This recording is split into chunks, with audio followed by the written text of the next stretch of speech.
Welcome to the Danny Clinkscale Reasonably Irreverent podcast. Insightful and witty commentary, probing interviews, and detours from the beaten path. Every once in a while, we have to bring out the big dog. Yeah. Oh, God help us. It's time for Danny Unleashed. Sponsored by Easton Roofing, where integrity matters. Go to eastonroofing.com for more. Yes, indeed. We turn the page to hour number 2, Danny Clinkscale. Danny Unleashed. He's brought to you, as you heard, by our friends at Easton Roofing. Joe Spiker checking in with me from the stadium last night, the fine proprietor of Easton Roofing out at the Chiefs game last night, giving me some photos and some intel. I do appreciate it. I appreciate even more, as much as I think he is a knowledgeable sports fan, even more his great company, Easton Roofing, his knowledge of the roofs. My roof had problems. I thought tremendous problems. I thought, oh, my God, we're going to have to re-roof half this house. It turns out I just needed a couple of what ended up being minor repairs. That's Easton Roofing. Listen, they're happy to re-roof your house, if that is what it needs. But if all you need is a repair, they do repairs. Other companies don't. Easton Roofing is happy to come out, give you a free inspection, and if necessary, a free estimate on any repairs, or, like I said, if what you need is a new roof. They do residential and commercial jobs. Project manager on every site.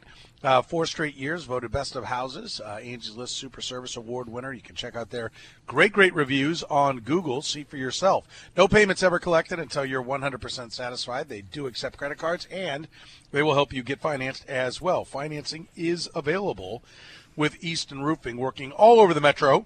That includes Lawrence and even Topeka for the metro area. Just call 913-257-5426. Find them online at eastonroofing.com, 913-257-5426. Taylor and Kaylee there in the office will get everything rolling and get the process going for you. It is a great success story. Easton Roofing, one of the fastest growing companies in Kansas City. Why?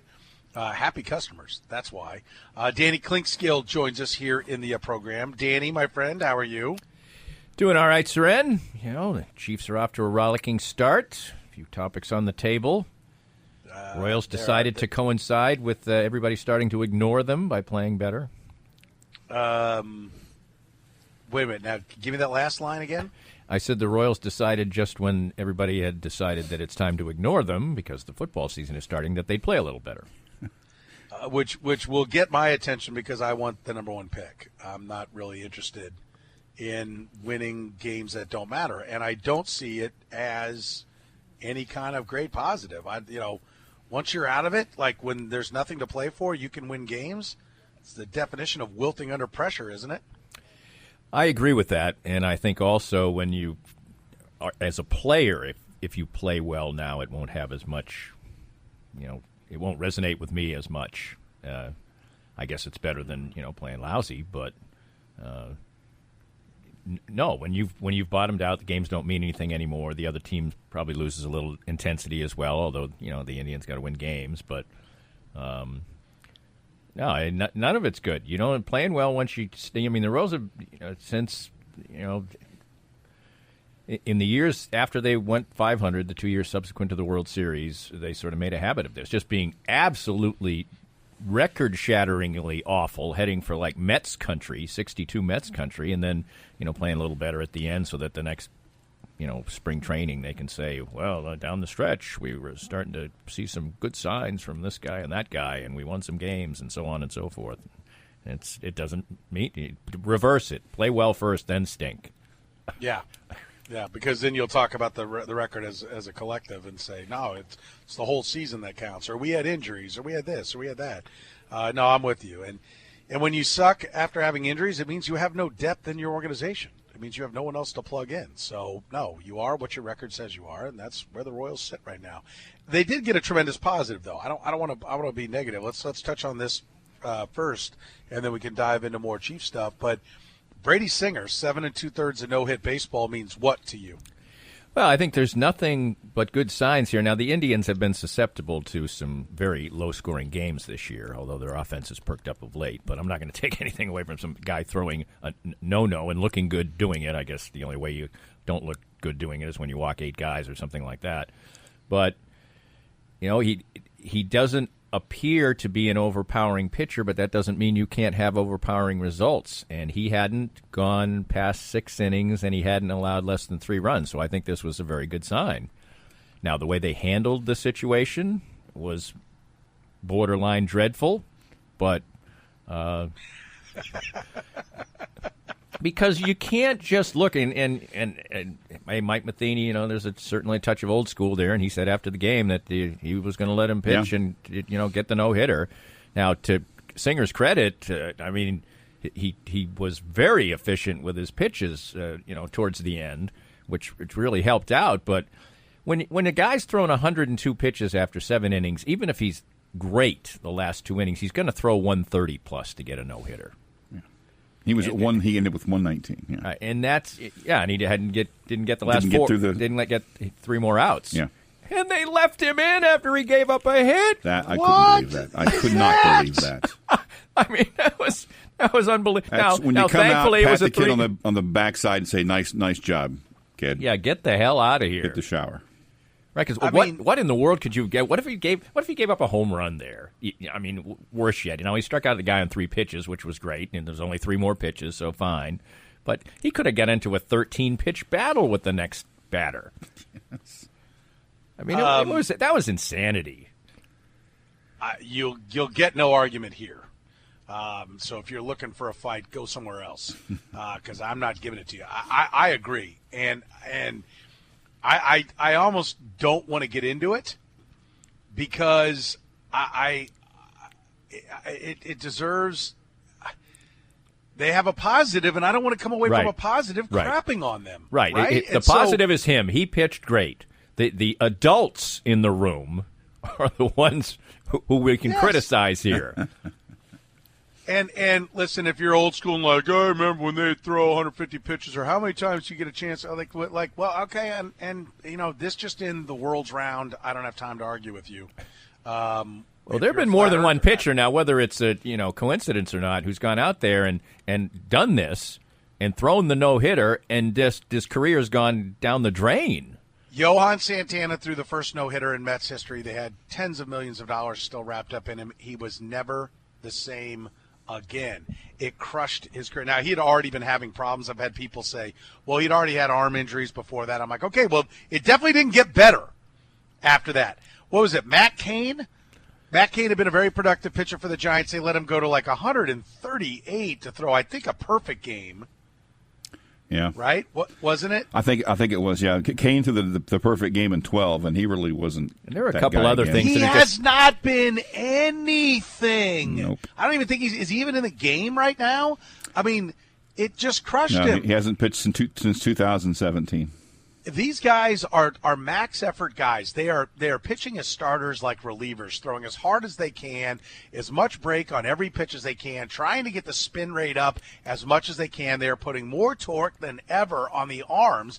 And if you're going to pitch them like that, then you have to manage them like they're pitching like that. And this kid is supposed to be part of the future. And you're telling me in a season that is going nowhere, you're going to risk what is one of your most highly thought of prospects on a season that is going nowhere. Come on. I was listening to the Indians broadcast I think it was the 6th inning at that point, and so it looked like he was going to get through the 6th. And Tom Hamilton's on there, who I love listening to. He's incredibly loud, but he's great. He is loud. He has the loudest voice I've ever heard in my life. But he's going, well, Mike Matheny may have to get on the phone to Dayton Moore after this inning. Well, I wish he would have. Right. But Dayton, Dayton strikes me as the kind of guy who would want the accomplishment for the kid and whatever. So I think Dayton Moore would probably be of a similar mindset. I hope he isn't, but I think he probably was. Well, but by the way, I'm sure at this point in Matheny's managing career, unless he's already at a point where he's like, it's my way or the highway, I'm going to establish how we're going to do this. I don't know. Maybe that's going on. I doubt it. But I had to give thought during the opening game of a Super Bowl defending championship football game of am I going to walk away from this game and go get on a Zoom with Mike Matheny and have to ask him, why was he still in there?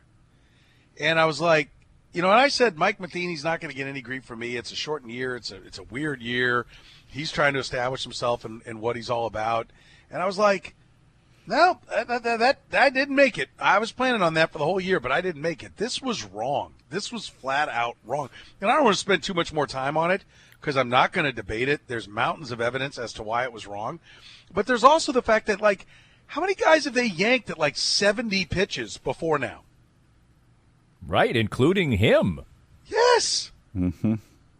I mean, like, what are we doing here? By the way, your Matt Cain, I've been looking at Matt Cain's numbers. His perfect game was on June 30th, 2012. Through the 2012 season, at age 27, he was 85 and 78 with a 3.27 ERA. From 13 At how old? At 27. He turned 27 during in the year that he pitched his perfect game. Right. 85 and 78, 3.27 ERA. He lasted 5 more years. His ERA from 2013 to 2017, 4.82. His record, 19 and 40. Keep in mind, he pitched on a World Series team in one of those. The Giants didn't fall off the hill in 2012. I think he pitched on 2 World Series teams in that bad span, probably. No, just the one. Just the one more, 14. I think you could go look at that game log and you would see that even in that year. And my recollection is it happened in like August.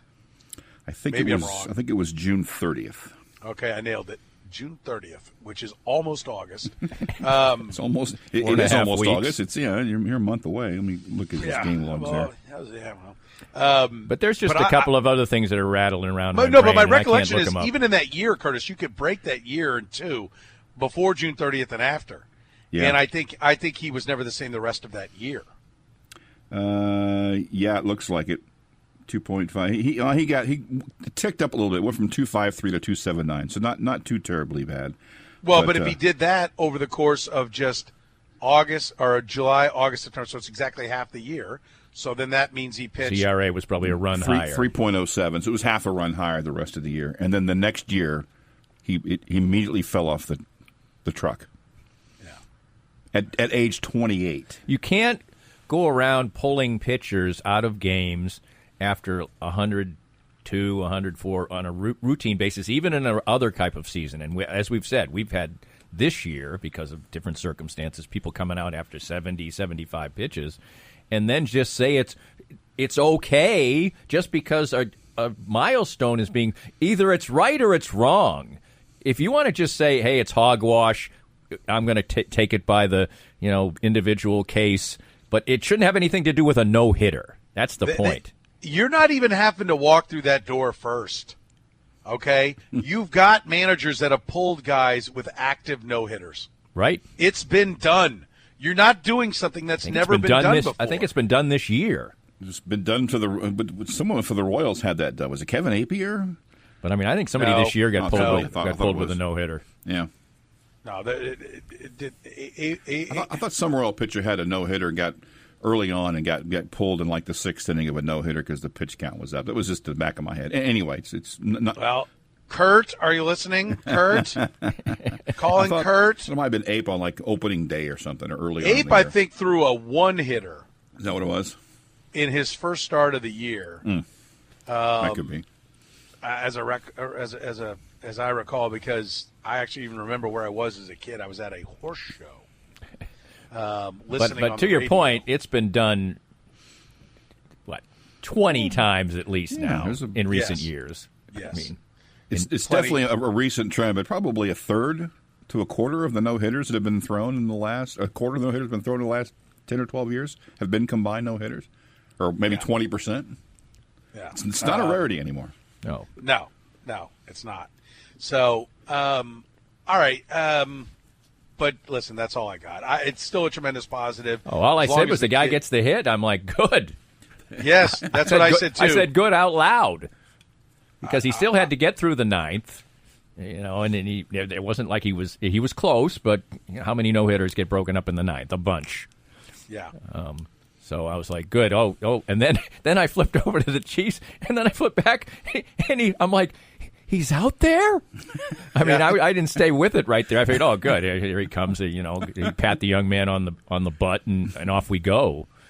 I couldn't believe it. I was like, flabbergasted. I said, wow, That's Singer? But I still want to get your thoughts because, and I'm agree with you on all that. Yeah. What does it mean for him as a pitcher? Let's assume he's going to be fine.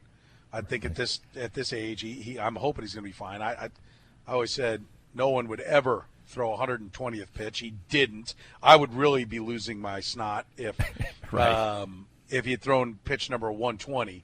And the only reason he didn't is because he whiffed the guy on 3 pitches. He wouldn't have gone out for the 7th based upon how they've used him before. I don't think I would have, but I definitely would have sat him once the hit was given up. But I don't know that he goes out for the 7th because he's not going to make it. Right. Not the 7th, the 8th. Excuse me, the 8th. I tweeted that out. I said he's at 102. He's going at least 130 plus to get this. You can't do that. Yeah. So there's really no reason for him to be out there in the 8th because he wasn't going to be able to get there in a respectable number of pitches. All that being said, what does this do for what you think he can be? Well, I think it's nothing but positive if there's no physical aspect to it. Damn, he talked about what a great accomplishment it was. He says that you never really think you're going to get it. He didn't pitch one in college or the minors. He hadn't pitched a no-hitter since high school. What a drought. Right. So, neither. But here he was flirting with it at a major league level. So I think it's nothing but great positives. From a confidence standpoint, because he doesn't strike me as a guy that has swagger. I mean, I would disagree. I think he has confidence and poise. But I don't think I don't think a guy says quotes like he did after the game. Says, "You never think you're going to pitch a no-hitter." Well, okay. So I think he has. Fair. I think he That's has a good point. I think he has a good amount of poise, but maybe almost too much self-awareness. I don't think he's like Matt Harvey when he was at the height of his powers. That type of guy. I think he definitely. I was taken aback that when he was in. First time in big league camp about how, which was it this year or was it last year that I got? I don't know. Maybe this year was the first year he was in big league camp. Anyway, I was taken aback at how much like he belonged. He wasn't in awe of the clubhouse. He didn't walk around tiptoeing like, oh, that's a veteran. I better not get in his way. And he wasn't a jerk either, right? I mean, he gets the baseball culture. But to your point about, he's not like one of those guys that goes out there snorting like, I think I'm going to throw a no-hitter every time I go on the mound. Right. Right? There are those guys. There are guys with that mindset as well. I agree. Let's take a break. Let's shift gears. We'll talk Chiefs football. What do we see from the Chiefs? What does it mean? It's only one game. But what do we take away from it? Danny Clinkscale's with us. It's Danny Unleashed. It's proudly brought to you by our friends at Easton Roofing. They're online at eastonroofing.com. Or you can call 913-257-5426. Commercial and residential. Angie's List Super Service Award winner and one of the fastest growing companies in Kansas City. That is Easton Roofing. Call today, 913-257-5426. Check them out online at eastonroofing.com. More of Danny's Reasonably Irreverent podcast after this. We're here with Joe Spiker, the CEO and president of Easton Roofing. And, Joe, you had a great year in 2019, a record year. 2020 comes, things are moving smoothly along, and then the coronavirus comes. But your company seemed to be very ready, very proactive, and very ready to serve your customers well. Yeah, we adopted social distancing very early before the cities even put out the notices, and we started working from home. We are largely cloud-based as a company, so that transition was easy. Our technicians are wearing masks and gloves, and salespeople are not meeting with homeowners. We're doing everything digitally and doing everything we can to do our part to get over this as quickly as possible. So for any needs that people have right now, what's the best way to get in touch with you? Well, you can always call us, 913-257-5426, but the best way is to go to eastonroofing.com. Put your information in and we'll give you a call. Easton Roofing. Integrity matters. Only 2 quarterbacks have won more games in their first 32 NFL starts than Patrick Mahomes. I asked for either one. More what? Have done what? More wins. Starts? More wins in their wins? first 32 starts. Because He's 25-7. 3 last year. Ben 4. Roethlisberger. Nope. Yeah. The first 2 years were great, but he missed enough games to where this third year he He was like one win away. He would have tied him, but they lost the game that in his 32nd start, and it was his 8th loss. I like that guess. I do too. So there's two guys? Two guys have more. Two guys have more. Kurt Warner? Nope. Kurt Warner's tied at 25-7. Steve Young. Nope. What? No, with the Bucks? Yeah, because he had some I thought I forgot that he played for the Bucks. Yeah, it's easy. He probably forgot he played for the Bucks too. I would have tried at least. Remember the time he got sacked and his face driven into the snow and he came up and his nothing but snow in his face and the creamsicle unis? Oh, that was great. I can just never think of the Bucks without maybe the greatest quote in the history of sports. When John McKay was asked about our quarterback really had to scramble out of it. We didn't block well, but we made up for it by not tackling.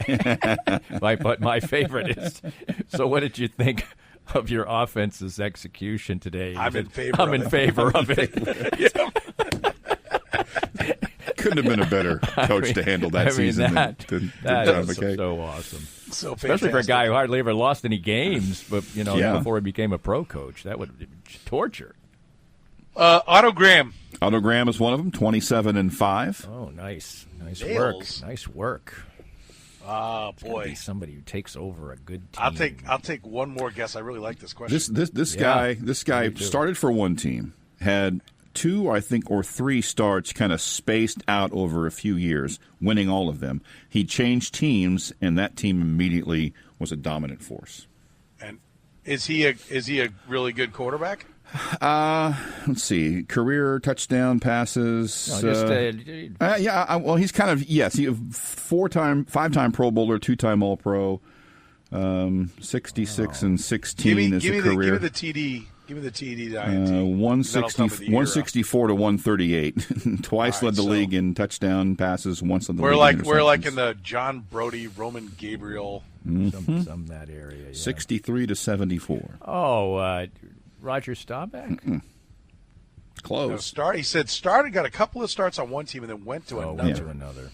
He was 4-0 with the first team he played for. He was there for 4 years, had 4 starts, and won them all. Then went to another team and immediately played for a dominant team. What was it, Brody or Gabriel? AFL. Played for a dominant team. Oh, the AFL. Oh, Hadel? Kemp? Nope. You're getting close with Kemp, though. Jim Kelly? It's a teammate of Kemp's. 63 to 74, jackass. Oh, I didn't. I just left. You heard Bill. Yeah, was it Matt Castle? I didn't. Teammate of Kemp's in Buffalo. Teammate of Kemp's in Buffalo. That's where he was 4-0. God, and then he started with the Bills? 2 wins in 63, 1 in 64, 1 in 65. Left after the 66 season. And then was on a juggernaut. Yep. Went to the Super Bowl his first year with this new team. Did Darryl LaMonica play for the Bills? Darryl LaMonica, 29-3 in his first 32 starts. A barrage of hints there. I like the guesses that were wrong better than that one. Darryl LaMonica, 29-3. That's the second time we've had a flummoxing from Darryl LaMonica because we didn't. First of all, we didn't know. I didn't remember he went to Notre Dame, and second of all, I sure as hell didn't remember he played for the Bills. I didn't hear the Notre Dame clue. That might have helped. Oh, I didn't throw Notre Dame. No, he didn't. That was a couple previous weeks ago. question. Oh, that was a couple weeks ago. We did that. Well, that's the only reason why I remember is because I learned it a couple of weeks ago when he came up. The Mad Bomb. Yeah, good stuff. Good stuff. Joe's Kansas City that's Barbecue a great was question. great That was stuff. fun. That was good. Joe's Kansas City Barbecue. You can get them with the app now. It's the fastest, easiest way to go. JoesKC.com online to put your order in, but that app on your phone, it'll even pick the Joe's that's closest to you. You put it in, and then you're headed over for the curbside. Their curbside is absolutely so efficient, like everything else Joe's Kansas City does. Completely first class. Get you some Joe's Kansas City Barbecue tonight. Just download the app on your phone, and you are good to go. Danny Clinkscale's with us. He's brought to you by Easton Roofing. Danny, the Chiefs win in just very businesslike fashion. But how about the rookie class? We didn't see Willie Gay except on special teams, which I kind of have felt all along was going to be what was going to happen based upon what I've talked to with some folks, that he's going to take a little bit before he's up and running, and he lost some valuable time with the no OTAs and minicamp practices. So I think he'll come along eventually. But Clyde Edwards-Helaire, great. L'Jarius Sneed, Great. I think very good returns from him. Tommy Townsend, the rock and roll punter for the Chiefs. How about the locks? Punter Jesus.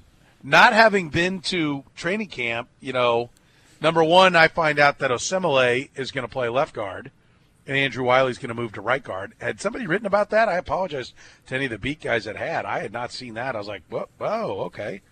All right. I see we switched guards. Everyone thought Osemele was going to step in for LDT, but he's on the left and Wiley's on the right. Right? I don't have that wrong, do I? No, yeah, right. Yeah, okay.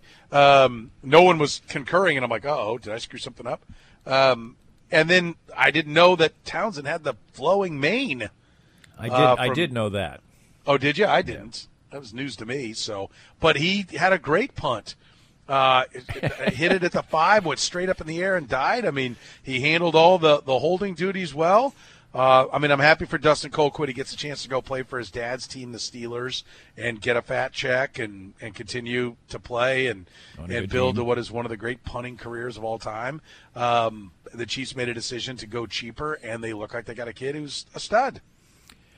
Agreed. They probably maybe they were just waiting for the right guy, but they probably hung around to Colquitt a couple of years too much, but that's okay. And he did great work in this community and as a punter also. You know what my feelings about punters in the NFL these days. So I do, and I'm with you, but I think there's something to be said, and you and I will agree to disagree. You're always going to put less value on Colquitt than I am, and we've had that battle. We won't do it again. But I will say this, there's something to be said of letting go of that bind when you've got your hand on another good one. Right, absolutely. And the other issue with Colquitt as time has gone along and Mahomes has come here is the Chiefs just don't punt very much.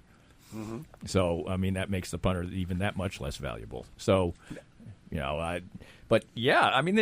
couldn't have been a more perfect night on the football field for the Kansas City Chiefs, just pure football. And the game was what I expected. I guess as a football fan, as an observer of the game, I was maybe hoping for a compelling football game, but from a Chiefs standpoint, what more could you ask for? But I was not surprised. I think the Chiefs are going to have a lot of KU basketball games this year.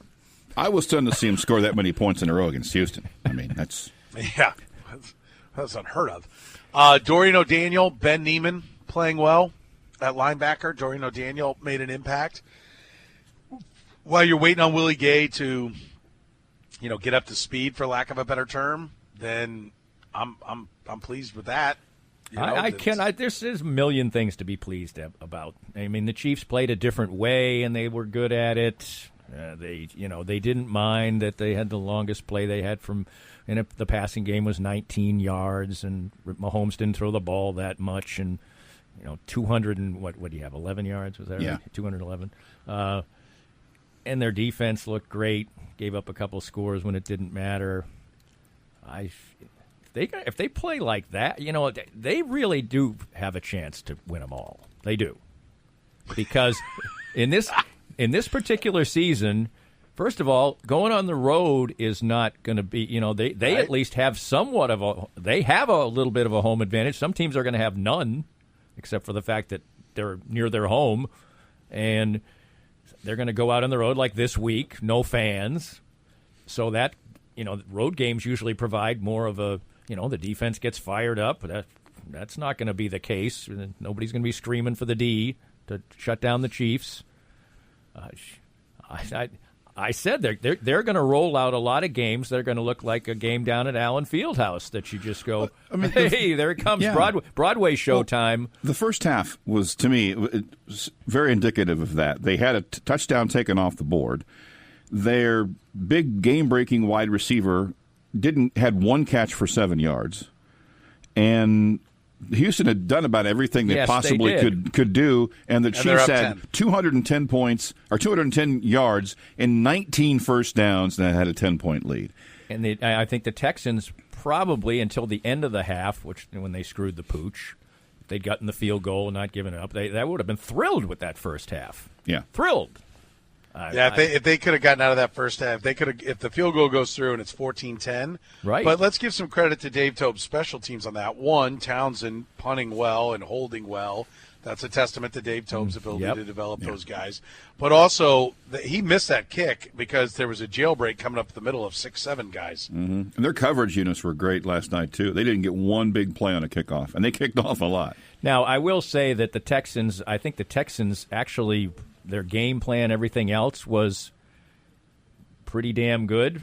It was a good idea. Don't want to give the Chiefs, but their individual players, especially the pass catchers, were just acting like this was, their first game, first date is what it looked like. How many balls did they drop? Yeah. DeAndre Hopkins was probably sitting home going. I mean, they were just showing some highlights when I was watching this morning, I was watching the Get Up show, and they just were showing a little highlight of which you're on the record as being a big fan. I don't mind the show. There are aspects of the show I don't like. Let's put it that way. Okay. Greeny. Occasionally, Danny makes Danny get up and walk out of the room. Yeah, Greeny. Yeah, everybody has to say Greeny, and of course Dan Orlovsky's on there, so that doesn't help. But anyway, they must have had 8 passes that they had their hands on that they didn't catch. Now, right. I think that's a great point because, listen, we said they're going to be first-game mistakes. I thought the officials actually did a pretty good job. I expected a worse performance from the officials. I thought they were pretty efficient in getting the replays. They missed one rather obvious false start on a touchdown, but it ended up. You're glad that happens in a 24-point game than in a 4-point game. But I agree, they had a pretty good night. They had a pretty good night. Now I'd be happy to say that, when the game starts to get out of hand, like watching everything like right close, you start getting a little bit more into seeing what other people are saying. So maybe I missed something, but I don't think so. But I the Texans definitely looked more first game-ish, but I think that's a testament to Andy Reid and his coaching staff. Agreed. There's a reason why he's now what is this, his 8th year? He's 7-1 in openers here, and there's a reason why, because he's better. Well, it was good. It was big-time evidence of what has been a narrative that people have talked about a lot, that these stable organizations are going to have an advantage during this season. And if some of the stable organizations are going to look like the Chiefs did on opening night, then that is going to play itself out accurately. I am. What I do think needs to be mentioned is, they weren't a sledgehammer against the run. Like David Johnson averaged 7 yards a carry. The offense got him down, which is what their offense does, and then they had to kind of get away from it. Duke Johnson was 5 carries, 14 yards overall, 16 carries for 91 out of the running backs. Deshaun Watson ran for 27 yards as well to take him up over 100 yards rushing. But for the running backs, and they're going to play with their own offense alongside them. Like the complementary part is they get to complement this offense that's got tremendous firepower and now seemingly has a way to milk the clock because they kept time of possession for 35 minutes as well. So that's going to make their job even easier. And so I think that was part of why they had such success against the run. But, I went on Pro Football Focus, did a broadcast yesterday, and I was on with Eric Eager, and we were talking about the game and everything. And he's the one he brought up. He said, listen, I expect Houston to come out and try to pound the run. Right, that's what they ran for 200 yards in their win, and they just barely won in the regular season. That's what they've got to do here, and I think that was their game plan. And I think the Chiefs' defense was up to the challenge. And the Texans stuck to it to a fault. I mean, I don't even think to a fault. In the second half, though, they were calling plays almost like they didn't want to get blown out, not that they were trying to win the game. When they get down big, it's like, okay, you tried that. You can't. You can't. I know what you're saying, but because you're not going to stop the Chiefs every time. That's the point of a comeback. I think what they were waiting for was the turnover. I mean, I think that's. I think they looked at it and said, listen. And I think a lot of people are going to look at the Chiefs and say, they have mortgaged a little bit of the future, and we'll talk about this hopefully, in 22 and 23, if they've got cap issues still, even with the TV contract and everything, we can talk about how it is. Or we might be saying in 22 or 23, hey, the new TV deals kicked in, and the Chiefs absolutely played this perfectly because they kept all their talent and just barely under the cap. They kept all their talent, and now they've still got room to go make more moves. I don't know what we're going to say then, but I know this. I know that they have mortgaged cap flexibility. Whether it ends up being dire or not, or a hindrance or not, remains to be seen with the next television deal. But I think a lot of teams are going to look at the Chiefs and go, we're not going to win unless they have a bad day. So we've got to do what we can to keep them, for lack of a better term, in the center of the ring, and just hope that they drop their hands and we get a shot. I've got to play defensive. I've got to wait for something to go my way, and that's the way to win. Because, the Packers beat them because Matt Moore was the quarterback. The Texans beat them last year because they got a call, and the Chiefs had Cam Irvin playing and gave up a sack fumble right before the half. They gave him a lead. A call that took an interception that should have been off the board, put it back on the board. That's how they got there. The Titans, the Chiefs shot themselves in the foot like 9 times. Like, the Titans did the same thing. They just kept grinding it out with Derrick Henry. And the Chiefs kept, they fumbled once for a touchdown return. They had 2 field goals blocked. Or the Chiefs beat the Titans on a day that the Titans did everything right. And I think what you saw last night was the Texans tried to reincarnate that approach. And if the Chiefs don't beat themselves, they're not going to lose. Well, I agree with much of that, because when I'm watching the game and the Chiefs are playing offense, I'm literally thinking, this is insanity. They only have to make 10 yards on 3 plays. Mm-hmm. It's going to happen. Okay. And then when they go for it on 4th down, forget it. I mean, you've got no chance. Literally, I'm thinking to myself, the only way these teams are going to be competitive with the Chiefs is if they play NFL rules and the Chiefs have to play CFL rules. I mean, that's what it seems like. I mean, give them 2 downs instead of 3, and let's see where it goes. All right, so let's take a break because I want to ask you what was the biggest play or decision of the game, right? It's hard. It's clearly not coming in the second. It's clearly not coming. Well, they lost that. Clearly not coming in the second half, right? So give that some thought. We'll start right there. Danny Klinkskill's with us, brought to you by Easton Roofing. By the way, Salvador Perez, according to Jeff Flanagan, has been activated from the injured list. He will start tonight. Mabris Valoria has been auctioned back to the alternative site. More with Danny Klinkskill, brought to you by Easton Roofing. Integrity matters. They do phenomenal work. Nothing more essential than the roof over your family's head, and nobody will do a better job protecting that roof, whether it's a minor repair or it's a whole new roof.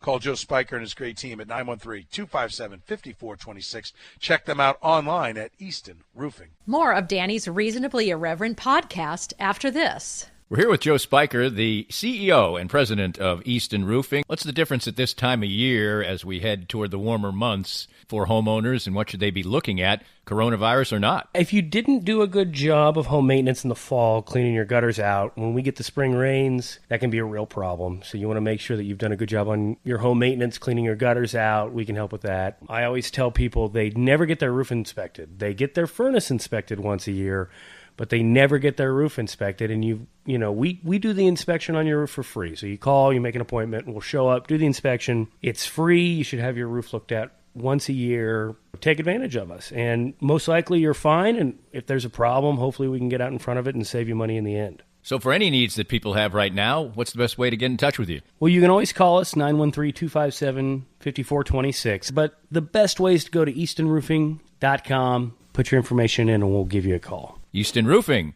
Integrity matters.